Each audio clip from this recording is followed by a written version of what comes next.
भाईंदरच्या उत्तनच्या वेलंकणी समुद्र किनाऱ्यावर आले तेल तवंगाचे गोळे. उत्तनच्या किनारपट्टीवर तेलाचे घट्ट गोले व थर वाहून आल्याची घटना काल सकाळी रविवारी आढळून आली. ओशियन ओ फाउंडेशन तर्फे दर रविवारी समुद्र किनारा स्वच्छता मोहीम राबवली जाते.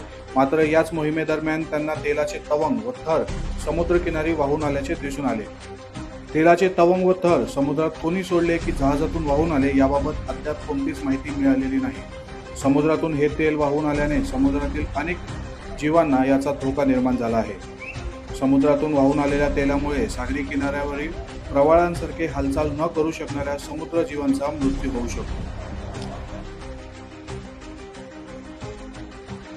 मीरा रोडमध्ये बंद असलेले घर तोडून 7 लाखांची चोरी. मीरा रोडमधील लक्ष्मी पार्कच्या अंगण सोसायटीमधील एका घरातील 7 लाखांचे दागिने आणि 40,000 रुपयांची रोख रक्कम चोरीला. संपूर्ण घटना इमारतीच्या सीसीटीव्ही व्हिडिओमध्ये कैद झाली असून घराचे कुलूप तोडून घरात प्रवेश करून 7 लाखांची चोरी करणाऱ्या चोराचा नयानगर पोलिसांकडून शोध सुरू.